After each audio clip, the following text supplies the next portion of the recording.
So, if you've been with us the last few weeks, if you've been tracking with us, we are looking at You're Not the Boss of Me. And the big kind of question has been this: how to say no to the emotions that compete for control.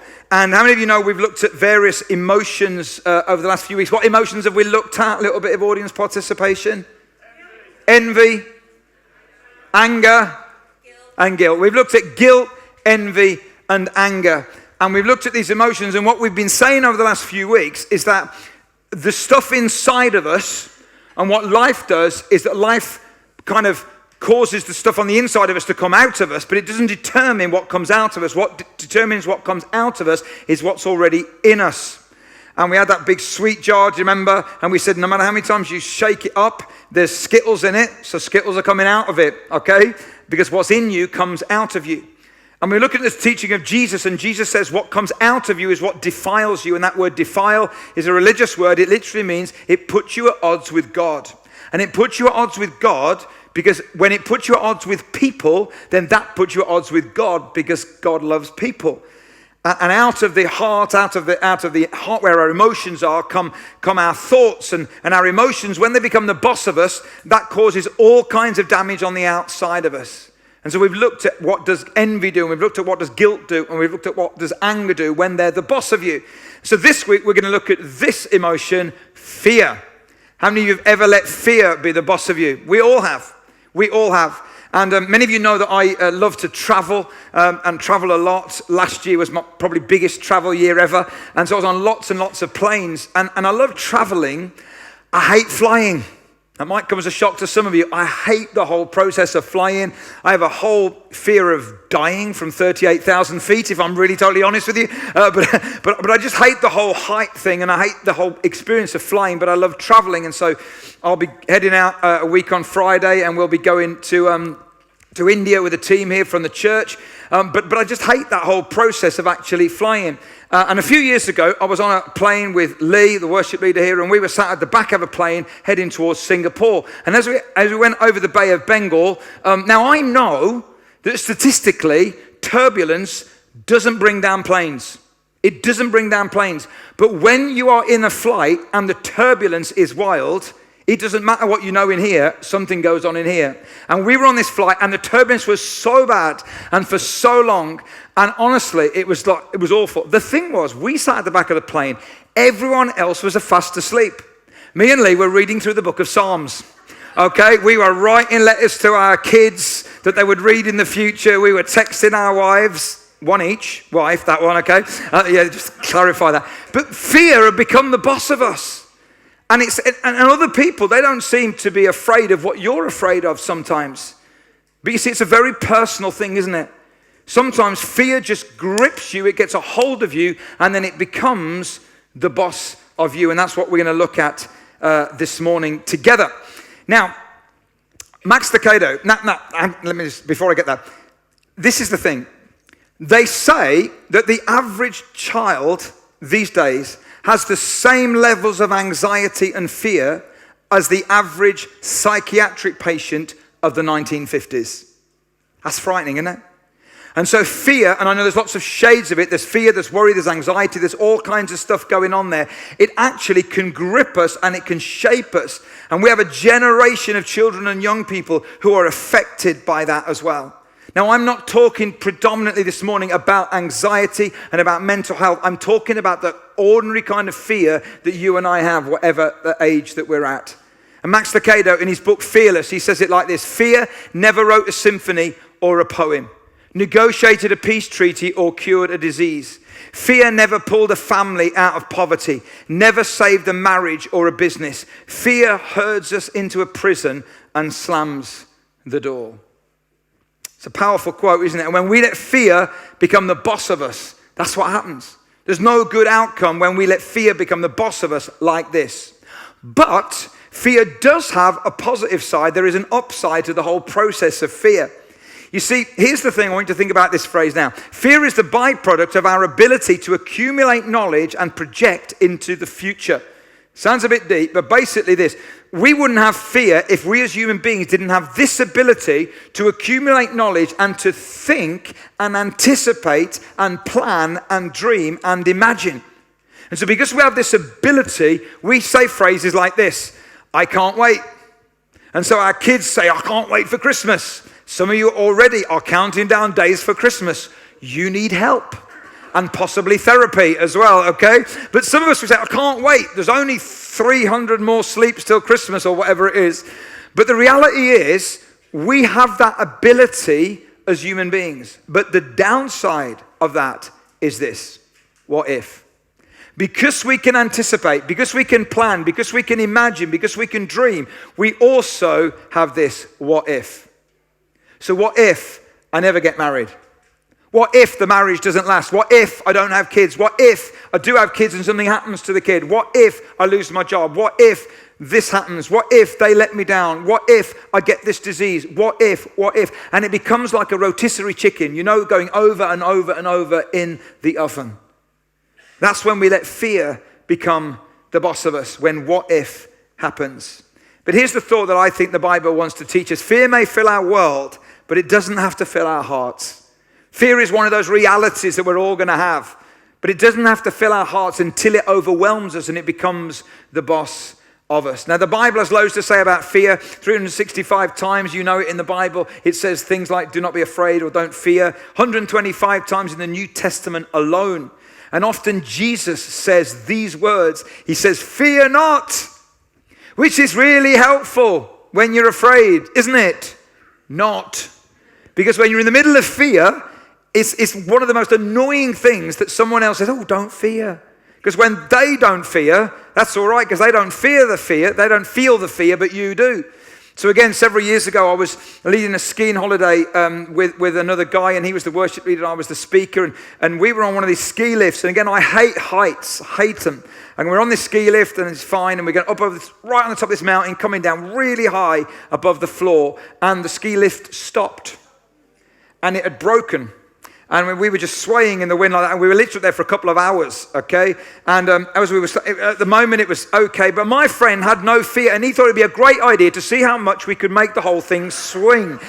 And so I'm saying, will you stop it? I will kill you. And he was saying, oh, to fear not, kind of thing. Don't fear, it's fine. And there were a group of girls, younger girls, and we were younger guys at the time. And they were stuck on the opposite one. And then they started screaming like young girls. And so I joined them and started screaming like a young girl as well. But basically, he didn't have any fear. So it was really a pain for him to say to me, don't fear. And that's what it feels to me like Jesus says many, many times. Many, many situations, and we're going to look at some of them today. He says in the middle of the fear, don't fear. As if that would do it. Now we've got to understand what he's doing. You see, Jesus had like a whole massive crowd of people. And then within that was a smaller crowd that he called his disciples. And within that were a smaller crowd that he called his apostles. And one day he kind of said to these kind of guys, he gathered them all together and he said, now here's the picture. I'm going to send you out like sheep among wolves. To us, that's just a phrase. To them, it was an image. They know nothing good happens when you send a sheep out among wolves. All that happens at the end of that is there's a lot of mess, wool, and hooves. It's messy. And Jesus says, I'm sending you out like sheep among wolves, and here's what I'm sending you out with. Don't be afraid. That's like that fella saying to me, hey, don't need to fear. No, I really do. And then what Jesus does is he takes them on a field trip to bring the teaching home. And here we go. Matthew chapter 8. Then he got into the boat and his disciples followed him. Suddenly a furious storm came up on the lake so that the waves swept over the boat. But Jesus, annoyingly, was sleeping. Suddenly, a furious storm. These are guys who know the river, know the lake really well. They know boats. Most of them were fishermen. The word storm in the original language is the Greek word seismos. It's where we get seismic from. It's where we get the word for earthquake. It's like suddenly an earthquake of a storm happened and they were gripped with fear. Our friends out in Albania, as you know, had an earthquake on November the 26th last year. It was the biggest earthquake for loss of life in the world in 2019. Ever since that moment, they've had loads and loads of little quakes. Last week, they had another big quake, caused a lot of damage in their city. Every time they have a quake, they're reminded of the fear they had on that first night. And as I went out last year and spent time with them, listening to what it was like in that 50 seconds where they felt, some of them, they were going to die. And many people did die in their city, horrendously. And that's something of the fear that these guys are feeling when they're on the boat. But then it says that the disciples went and woke him, saying, Lord, save us, we're going to drown. Now, how do you think they woke him? Now, in the middle of a storm that's really loud, it's really noisy, they didn't go, Jesus, could you wake up? They went and they shook him, and they yelled at him, and they woke him up. And I think as they woke him, I don't think they say, Jesus, do you know anything about the meteorological systems in this part of the world? I don't think they said that. They woke up, they said, do something, do something. And interesting, in Mark's gospel was dictated to Mark by Peter. So these are Peter's words, really. Literally, this is what they said. Don't you care? You see, when you're in the middle of fear, and I'm in the middle of fear, it corrodes our confidence in God, doesn't it? And so we say to God, God, don't you care that this is going on in my life? Don't you care that this is happening right now? That's what fear does. When fear is the boss of you, it corrodes your confidence in God. God, how can you sleep? How can you close your eyes when my eyes are wide and wide like this? How can you do that? Don't you care? He didn't speak, just said this. He replied, you have little faith. He didn't speak about the storm. He says, you have little faith. Why are you so afraid? It's really annoying. It's like, what do you mean, why are you so afraid? Look at the storm we're in. Look, I'm shouting at you, Jesus. Like the wind in my hair, and it's all everywhere. What do you mean, why am I so afraid? Then look what happens next. Then he got up and rebuked the winds and the waves, and it was completely calm. See, what God doesn't do is God doesn't panic. Don't you love that?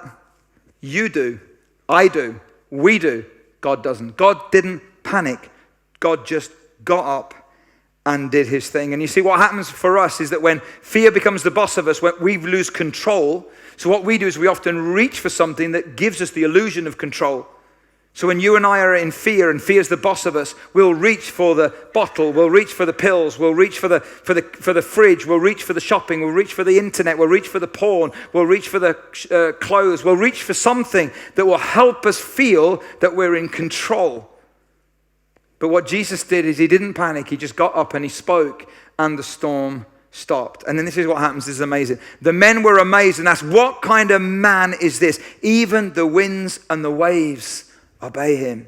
In Mark's version, it says it this way around. In Mark's version, they were terrified and asked each other, who is this? Even the wind and the waves obey him. The original word, that word terrified in Greek, the way it's written is, they feared a greater fear.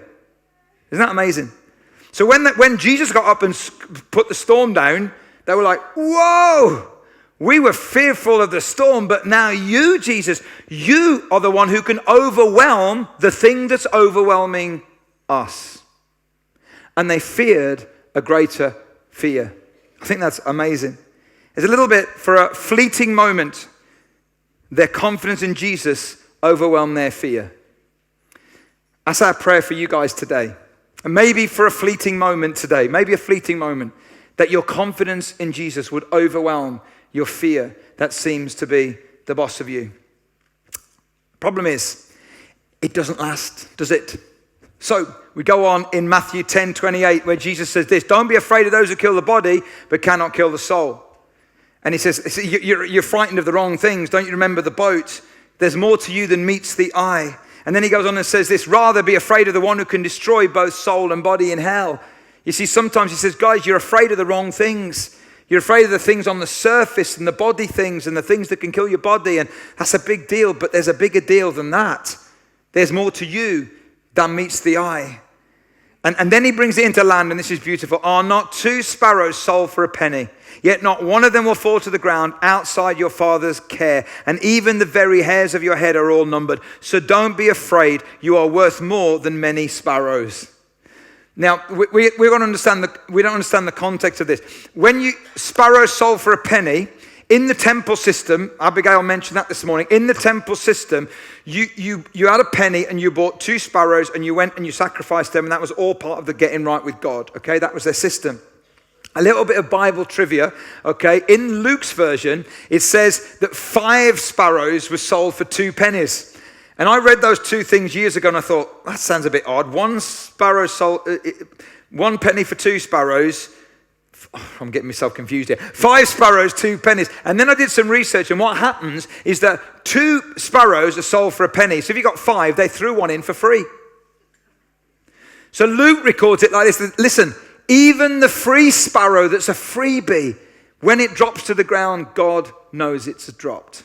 That's how much he cares for you. Isn't that amazing? And so Jesus is saying, listen, why are you afraid? Because even the hairs on your head are numbered. Even the free sparrow, the freebie that drops to the ground, I know it and I care about it. So why would I not care for you? And it's amazing. And they're finally getting it, and you think, oh, they're getting it now. Because then the next thing that happens is that they go to this place where there's a massive crowd of people, and it gets late, and they haven't eaten anything, and they say to Jesus, we need to feed these guys. Jesus says, absolutely, you feed them. Gets a little lunch from the kid, loaves and fishes, breaks them up into the hands, then go feed them. They feed them. It's a miracle. They're really feeling good. They're feeling confident. They feel like they could take on the world. Then Jesus does this. Immediately, Jesus made the disciples get into the boat and go on ahead of them to the other side while he dismissed the crowd. Immediately. So they're feeling really high. They heard all this teaching about fear. Now they've seen just how powerful Jesus is, what he can do. They're feeling great. Jesus says, get in the boat. Jesus made, that word made in the original language means coerced. It means he put their arm behind their back and he pushed them onto the boat. Why does he need to make them? These are disciples. These are fishermen. Why does he need to get them in a boat? Why does he need to coerce them? Because they've just been in the boat in the storm. Isn't it? And they're saying, whoa, last time we went on a boat with you, it was the whole storm thing when we had to wake you up because you were asleep. Now you want us to get in a boat again. And what's even worse than that is it goes on to say this. After he dismissed them, he went up on a mountainside by himself to pray. So later that night, he was there alone, and the boat was already a considerable distance from land, buffeted by the waves because the wind was against it. Flipping heck, they're saying, we're in a storm again. We're in a storm again. Why are we in a storm again? We're doing what you've asked us to do. We're going where you've asked us to go. We're getting into the boat that you asked us to get into. And here's the thing, guys. If you are a follower of Jesus, there's no guarantee that you won't have storms. But you know, peace is not the absence of storms. Peace is the presence of God. And you might be in a storm right now. And you might be in something right now. And it feels like it's overwhelming your boat. But you need to know there is one who overwhelms the fear that you've got. There's a Jesus. There's a God who can come into the middle of that storm. And he might not, as he did, he might not get the storm to go down. But what he will do is he will give you his presence.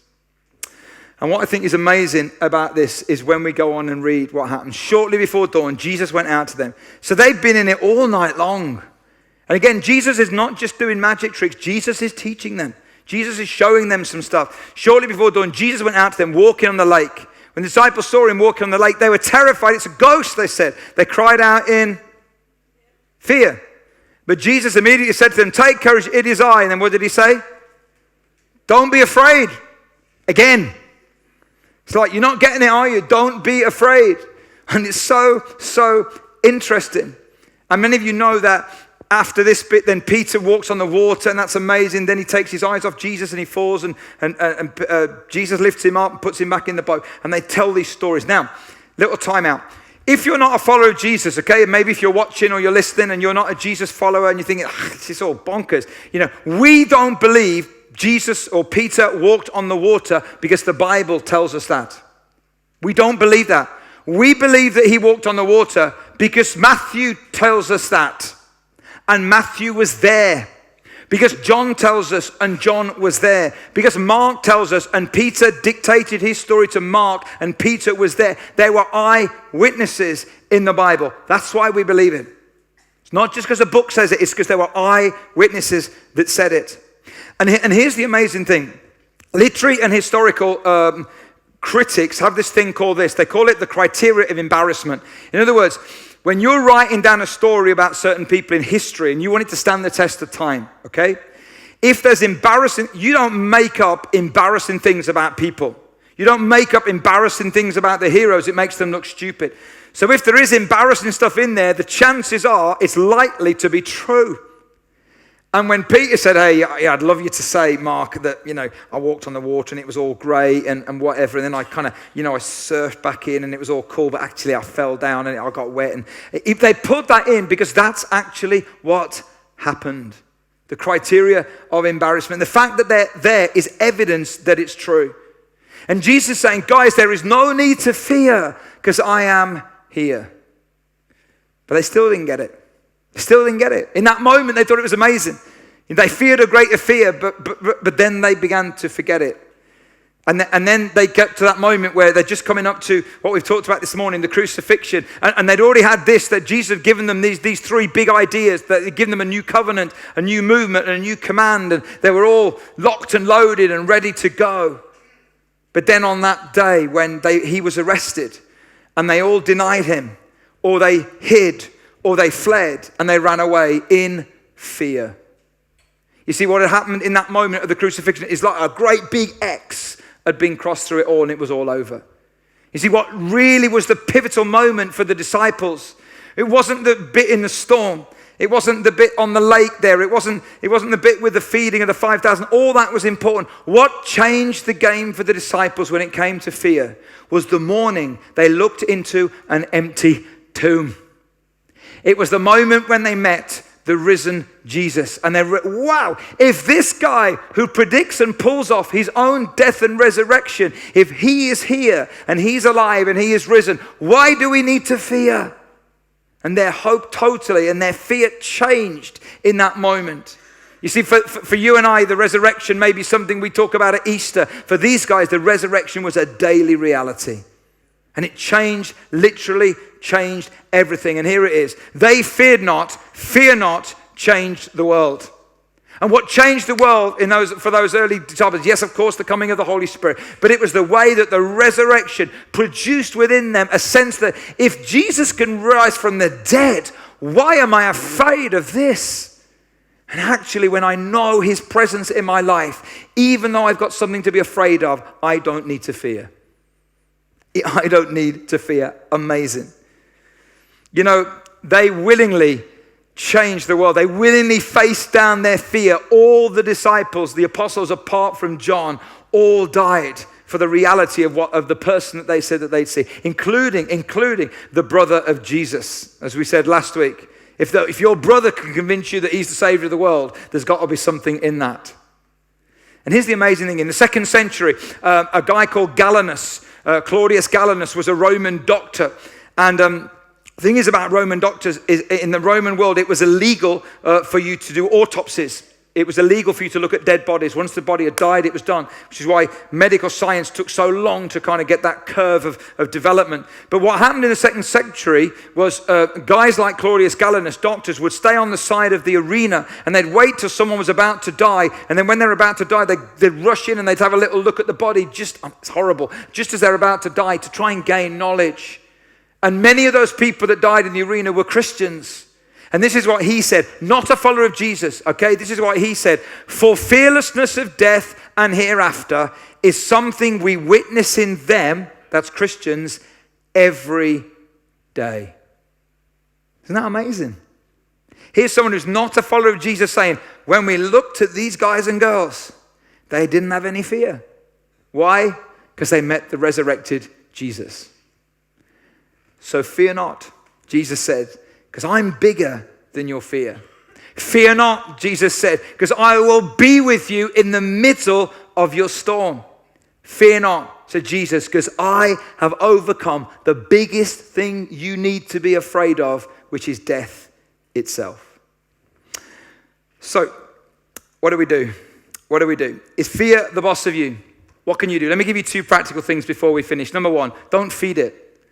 You see what we do? Fear will always knock on your door. You do not have to let it in for dinner. What happens when we get fear is that we feed it. But if you feed your fear, then that's just going to grow. If you feed your faith, your fears will starve. That's why, guys, can I just say to you lovingly this morning, what we're doing this morning is so important to our faith. Because for me, I've sung the song. I've got stuff going on in my life as well right now. I've sung the songs this morning in ways I haven't sung in the last few weeks. Because I've needed to, because I need to feed my faith and not my fears. And gathering is so important. That's why Tuesday night is so important. When we gather together, we're going to worship, we're going to pray, we're going to listen to God. Just for that little moment in time, what we're going to do is we're going to feed our faith. Because if we don't, then we'll feed our fears and our fears will grow. So I want to encourage you to feed it. For me, connection is so important. Me and Alison are in a great connect group with a bunch of great people. And we love being in those spaces because when we're there, we're not the pastor and the pastor's wife or the elder. We're just Leon and Alison. And we can be honest and we can be real. And in that moment, we can feed our faith and we can encourage each other in that process. It's so, so important. And maybe you're not in a connect group. That would be a great next step for you to think about this morning as well. Gathering is key. Truth is key in the morning. You know, I try and make it my discipline to read something of the Bible every morning, even if it's just a verse, because I'm feeding myself. There's going to be things in the day that are going to cause fear, but I need to feed myself and be ready for that. And if you've never done that, then I want to encourage you to go to something called YouVersion, which is, how many of you are on YouVersion? Okay, a few people. It's really brilliant. YouVersion is amazing. And there's loads of plans in there. You can just click onto one on your phone, or on your iPad, on your laptop, and you can get a few verses in the day, some thoughts, and it will feed you. It will feed you at the start of the day. Feed it. So important. But not only feed it, but there comes a point where number 2, you have to flip it. And for me, that's like, okay, here's my fear that I'm holding. I don't want to hold on to this. I want to flip it. I want to put it into the hands of the one who asks me to do that. And Peter, this guy who he had fear and he ran away. But when he met the resurrected Jesus, that fear turned like 180 degrees. He went on to lose his life in Nero's Rome. He wrote in 1 Peter 5, casting all your care upon him, for he cares for you. In other words, flip it. Take that fear and say, I'm going to flip it over and I'm going to give it to God. It says in the Passion Translation of that verse, pour out all your worries and stress upon him and leave them there, for he always tenderly cares for you. Guys, fear may fill our world, but it doesn't have to fill our hearts. I want to invite the band to come back up. As we come into land, I know that there will be those of you here in the room, those of you listening, even those of you watching on live stream today. And you're sat here or there and you're full of fear right now, and fear's become the boss of you. And fear makes a terrible boss because it goes over and over and over. What if, what if, what if? But I want to encourage you today. Don't get distracted by these guys coming up and down, okay? Here, we're coming into land. I want to encourage you.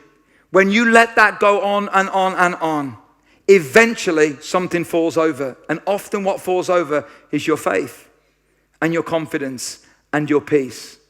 And I don't think Jesus wants that to be the boss of you. I think he wants to be the boss of you if you'll let him. So what we're going to do is I want to invite you just to close your eyes for a moment. And in a moment, the band are going to sing just a little bit of a song. And it's just the bridge bit of the song. And it simply says, I will rest in the Father's hands. Leave the rest in the Father's hands.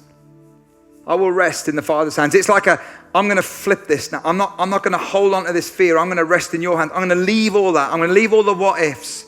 I'm going to leave all that in the Father's hands. That's where I'm going to place it.